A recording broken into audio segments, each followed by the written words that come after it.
Hi everyone! Today I want to share with you how to plant and grow ranunculus in very early spring. Gardeners in zone 7 and higher and gardeners in zone 6 with a high tunnel should plant their ranunculus corms in the fall.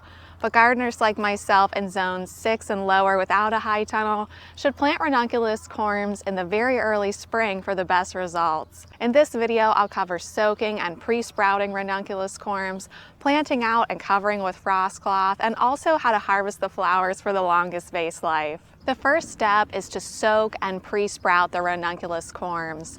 Start this process 6 to 8 weeks before your last expected frost date.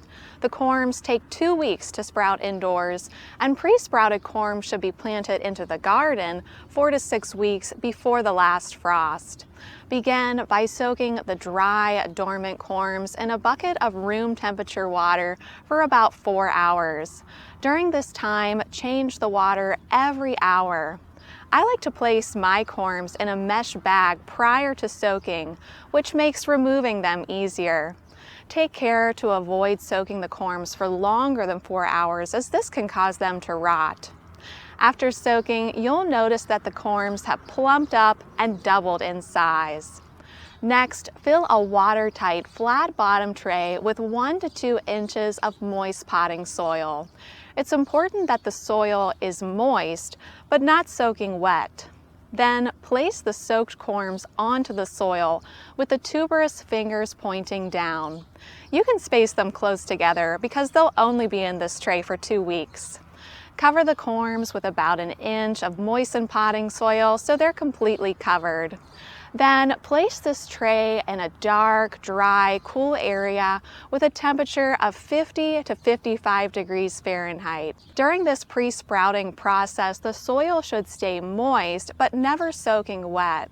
So check the corms often and immediately discard any that show signs of rot or mold.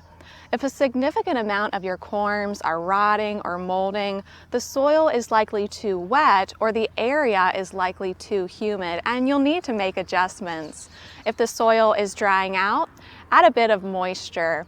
Don't get discouraged if you have a few issues when you're getting started. Instead, just learn and adapt based on what you see. After about 2 weeks, the corms will have sprouted and developed rootlets. This is when they should be planted out into the garden. Select an area that has full sun and rich, well-draining soil. Prior to planting, incorporate several inches of compost into the soil, and then plant the corms 2 inches deep and 9 inches apart. If there's a chance of freezing in the forecast, the area should be covered with hoops and frost cloth.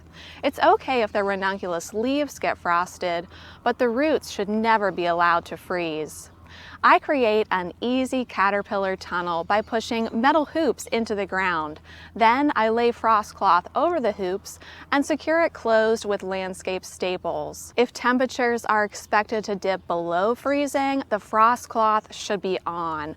But if temperatures are above freezing, the frost cloth should be off and the planting area should be exposed to the elements. As the ranunculus grow, keep the bed weed-free and fertilize with fish emulsion as needed. Ranunculus flower best during cool weather when nights are 45 to 50 degrees Fahrenheit and days are sunny and 60 to 70 degrees Fahrenheit. They'll begin to bloom approximately 90 days after planting, with pre-sprouted corms flowering 3 weeks earlier than dry corms planted directly into the garden. When your ranunculus are in full bloom, I would encourage you to cut a bucket of their beautiful blooms to bring inside the house. For the longest vase life, harvest ranunculus at the base of the stem when the flower is half open. The bud should be showing color and the center should feel squishy, like a marshmallow. Flowers harvested at this stage will have a vase life of 1 to 2 weeks. If you're new to growing ranunculus and all this sounds complicated, don't worry. Once you go through the entire process, it becomes easier. And experience in your garden is the key to having success. These flowers are definitely worth the extra time, effort, and attention. Well, I sure hope this video was helpful. Happy gardening. Bye!